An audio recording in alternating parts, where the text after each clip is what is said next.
PM কিষাণ pending problem. এই PM কিষাণ pending প্রবলেমটি হয় সেই সকল কৃষকদের যে সকল কৃষকরা একদম নতুন আবেদন করেছেন বা আবেদন করার দীর্ঘদিন পরেও পেন্ডিং অবস্থায় দেখতে পাচ্ছেন আপনার বেনিফিশিয়ারি স্ট্যাটাসে পেন্ডিং অবস্থাটি রয়েছে। বা এমন হতে পারে যে আপনি টাকা পাচ্ছিলেন, টাকা পেতে পেতে টাকাটি বন্ধ হয়ে গেছে, এখন আপনার নামটি পেন্ডিং অবস্থায় পড়ে আছে, পরবর্তী টাকাটি আপনি পাচ্ছেন না। বা নতুন আবেদন করেছিলেন, পেন্ডিং অবস্থায় পড়ে আছে, আপনার নামটি অ্যাপ্রুভ হচ্ছে না। এই যে বিষয়গুলো, এই বিষয়গুলোই আজকে আমরা এই ভিডিওর মাধ্যমে আলোচনা করব। ভিডিওটি খুব ইনফরমেটিভ হতে চলেছে, ভিডিওটি স্কিপ করে যাবেন না, পুরো ভিডিওটি দেখুন, অবশ্যই বুঝতে পারবেন। এই প্রশ্নগুলোর উত্তর আপনি এই ভিডিওতেই পাবেন। নমস্কার, আমি শুভঙ্কর মণ্ডল, আমার মা ইউটিউব চ্যানেলে আপনাকে স্বাগতম। আজকে আমরা আলোচনা করছি পিএম কিষাণ সম্মান নিধি স্কিমের পেন্ডিং প্রবলেম নিয়ে। এই পেন্ডিং প্রবলেম আসলে কাদের হয়, কেন হয়, এর সমাধান কি আছে, এই বিষয় নিয়ে আমরা আজকে আলোচনা করব। এই পেন্ডিং প্রবলেমটি হয় সেই সকল কৃষকদের যে সকল কৃষকরা একদম নতুন আবেদন করেছেন।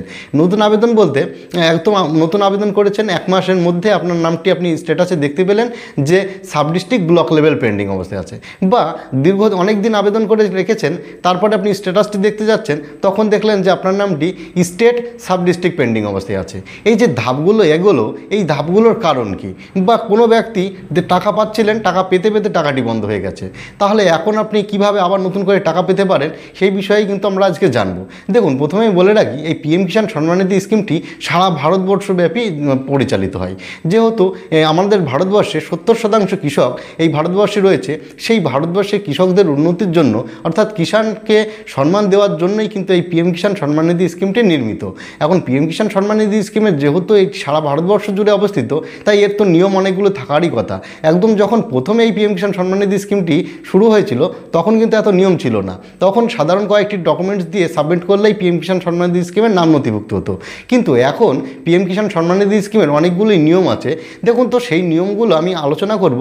যদি সেই নিয়মগুলোর মধ্যে আপনি পড়ে থাকেন, আপনার নামটি পেন্ডিং অবস্থা থাকতে পারে, বা তার সমাধানও কিন্তু আমরা আজকে এই ভিডিওতেই আলোচনা করব। অনেক কৃষক নতুন আবেদন করেছেন, তার নামটি এই sub district block level pending অবস্থায় আছে। তো ঠিক আছে, দেখা গেল অনেক দিন আবেদন করেছেন, অনেক দিন হয়ে গেছে, তারপরেও আপনার নামটি সাব ডিস্ট্রিক্ট ব্লক লেভেলেই রয়েছে।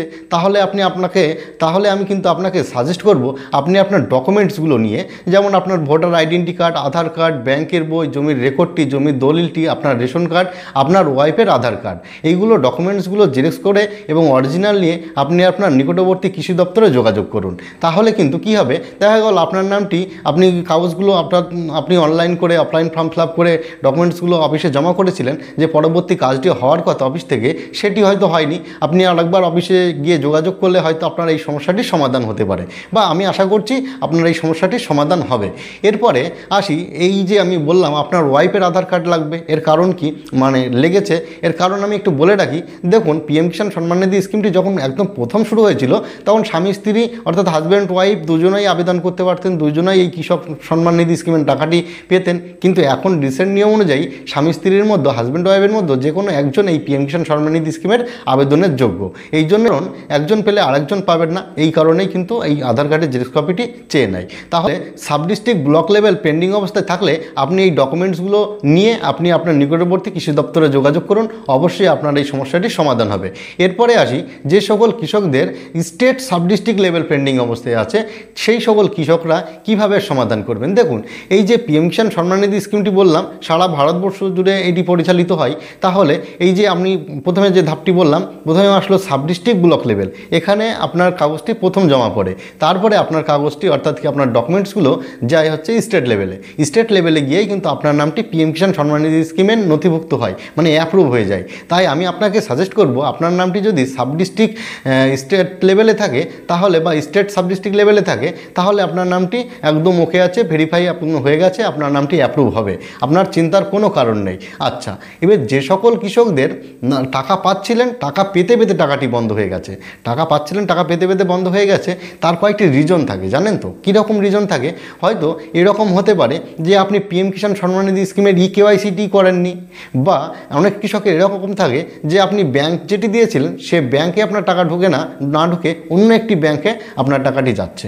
এই যে কারণগুলো, এই কারণগুলো হওয়ার কারণ কি? কারণগুলো এটি প্রথমটি বলে দিই, কেওয়াইসিটি আপনি অবশ্যই যদি করে নেন, তাহলে আপনার এই পেন্ডিং অবস্থাটি কেটে পরবর্তী কিস্তির টাকাটি আপনি পেয়ে যাবেন। তার জন্য কিন্তু আপনাকে আধার কার্ডে ফোন নাম্বার লিঙ্ক করতে হবে এবং ওটিপি বেসড কেওয়াইসি, যেটি বায়োমেট্রিকের মাধ্যমে আপনি করবেন সিএসসি সেন্টার থেকে, তাহলে ভালো হবে। এগুলো করে নেওয়ার পরে আপনার নামটি অ্যাপ্রুভ হয়ে যাবে। যাবে এবং আপনি আবার পরবর্তী কিস্তির টাকা কিন্তু পেয়ে যাবেন, বা আপনি যে টাকাগুলো আটকে ছিল সে টাকাগুলো আপনি পেয়ে যাবেন।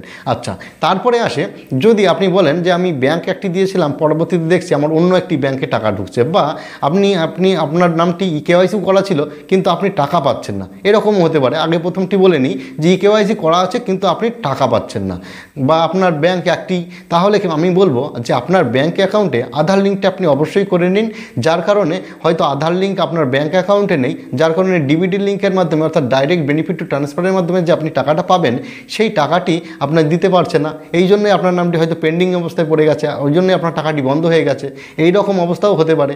যদি আপনার এরকম হয়, আপনার একটি ব্যাংক অ্যাকাউন্ট, সেই ব্যাংক অ্যাকাউন্টে আধার লিঙ্ক নেই, তাহলে আমি অবশ্যই আপনাকে সাজেস্ট করব অবশ্যই আপনি আপনার ব্যাংক অ্যাকাউন্টে আধার লিঙ্কটি করে নেবেন। তাহলে কী হবে, আপনার পরবর্তী যে কিস্তির টাকাগুলো আপনি পিএম কিষাণ সম্মানিধি স্কিমের পাবেন তা কিন্তু আপনার ব্যাংক অ্যাকাউন্টে নেফট হয়ে যাবে। আমরা আলোচনা করছিলাম যে পিএম কিষাণ সম্মানিধি স্কিমের আপনি একটি ব্যাংক দিয়েছিলেন, পরবর্তীতে দেখছেন অন্য একটি ব্যাংকে আপনার টাকাটি যাচ্ছে। এই যে অন্য একটি ব্যাংকে আপনার টাকাটি যাচ্ছে, হয়তো এরকম হতে পারে যে আপনার অ্যাকাউন্টে আধার লিঙ্ক ছিল না, যে অ্যাকাউন্টে আপনি দিয়েছিলেন প্রথম অবস্থায়, কিন্তু যে অ্যাকাউন্টে আপনার আধার লিঙ্ক আছে সেই অ্যাকাউন্টে আপনার টাকাটি ট্রান্সফার হচ্ছে। এখন ঘটনা হচ্ছে আপনি এটাও বলতে পারেন যে আপনার দুটো অ্যাকাউন্টেই আধার লিঙ্ক আছে, কেন আমি যেটা দিলাম সেটাই সেই ব্যাংকে অ্যাকাউন্টে টাকা আসছে না, অন্য ব্যাংকে অ্যাকাউন্টে টাকা আসছে, এর কারণ কি?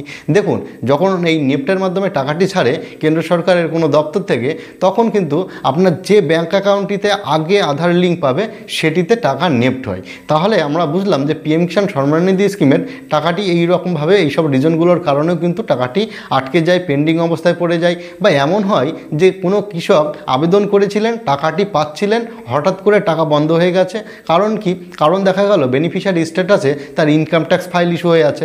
এই রকমভাবেও কিন্তু হয়, ইনকাম ট্যাক্স দেন না তবু ইনকাম ট্যাক্স ফাইল ইস্যু হয়ে আছে। আমরা এই বিষয়ে একটি ভিডিও বানিয়ে রেখেছি, আমার চ্যানেলে ভিজিট করে আপনি সেই ভিডিওটি দেখে নিতে পারেন। তাহলে বুঝতে পারবেন পিএম কিষাণ সম্মাননিধি স্কিমের বেনিফিশিয়ারি স্ট্যাটাসে ইনকাম ট্যাক্স ফাইল ইস্যু থাকলে আপনি কীভাবে তা সমাধান করবেন। তবুও আপনাকে একটুখানি জানিয়ে রাখি যে পিএম কিষাণ সম্মাননিধি স্কিমে যদি আপনি আবেদন করে থাকেন, টাকা পাচ্ছেন, ইনকাম ট্যাক্স ফাইল আছে, আপনি জিরো পে রিটার্ন করেন, তাহলে আপনি অবশ্যই আপনার কৃষি দপ্তরে যোগাযোগ করুন, সেখান থেকে সমাধান পেয়ে যাবেন। এছাড়া আপনি যদি আয়কর পে করেন এবং পিএম কিষাণ সম্মাননিধি স্কিমের নাম নথিভুক্ত আছে, তবুও আপনার নামটি পেন্ডিং অবস্থায় হয়ে যেতে পারে। কারণ কি? পিএম কিষাণ সম্মাননিধি স্কিমের একটি রুলস আছে, রুলসটি হচ্ছে এরকম যে পিএম কিষাণ সম্মাননিধি স্কিমে আবেদন করা কৃষকরা শুধুমাত্র সাধারণ কৃষক হতে হবে, আয়কর পে করেন এমন কৃষক এই পিএম কিষাণ সম্মাননিধি স্কিমের নাম নথিভুক্ত করতে পারবেন না, অর্থাৎ কি এই আর্থিক সুবিধাটি তিনি পাবেন না। তাহলে আজকের এই ভিডিওতে আমরা একদম স্টেপ বাই স্টেপ আলোচনা করলাম যে sub district block level pending অবস্থায় কোন সকল কৃষকদের থাকে। যে সকল কৃষকরা একদম নতুন আবেদন করেছেন, ফ্রেশ কৃষক, সেই সকল কৃষকদের এই sub district block level pending অবস্থায় থাকতে পারে, বা এমন নতুন রেকর্ড দিয়ে পিএম কিষাণ সম্মাননিধি স্কিমে আবেদন করেছিলেন, তাহলেও কিন্তু পেন্ডিং অবস্থায় থাকতে পারে। কারণ কি? পিএম কিষাণ সম্মাননিধি স্কিমের একটি নিয়ম আছে যে আপনি 5 বছর পুরনো রেকর্ড দিয়ে তবেই না এই পিএম কিষাণ সম্মাননিধি স্কিমে আবেদন করতে পারবেন, তবেই কিন্তু আপনার এই পিএম কিষাণ সম্মাননিধি স্কিমে নাম নথিভুক্ত হবে এই নতুন নিয়ম অনুযায়ী। এছাড়া আমরা দেখলাম state sub district block level pending অবস্থায় রয়েছে। আমরা জানছি যে প্রথমে আসে সাব ডিস্ট্রিক্ট ব্লক লেভেল, পরবর্তীতে আসে স্টেট সাব ডিস্ট্রিক্ট লেভেল। এই যে লেভেল আপনি স্টেটে যখন আপনার নামটি পৌঁছাবে তখন আপনার নামটি অ্যাপ্রুভ হয় এবং তারপরেই কিন্তু আপনি এই পিএম কিষাণ সম্মাননিধি স্কিমের টাকাটি পেতে পারেন। তাহলে আমরা আজকে এই ভিডিওর মাধ্যমে আলোচনা করলাম পিএম কিষাণ সম্মাননিধি স্কিমের এই পেন্ডিং প্রবলেমগুলো কিভাবে আপনি সমাধান করবেন এবং প্রত্যেকটি বিষয় সম্বন্ধে আমরা খুঁটিয়ে খুঁটিয়ে এই ভিডিওর মাধ্যমে আলোচনা করলাম। যাই হোক, ভিডিওটি আমাদের এই বিষয়ের ওপরেই ছিল। ভিডিওটি ভালো লাগলে একটি লাইক করবেন, কমেন্ট করবেন, শেয়ার করবেন এবং আমার মা ইউটিউব চ্যানেলটি সাবস্ক্রাইব করে রাখবেন, কারণ এই রকম ধরনের ইনফরমেটিভ ভিডিওগুলোর নোটিফিকেশন আপনার কাছে দ্রুত পৌঁছে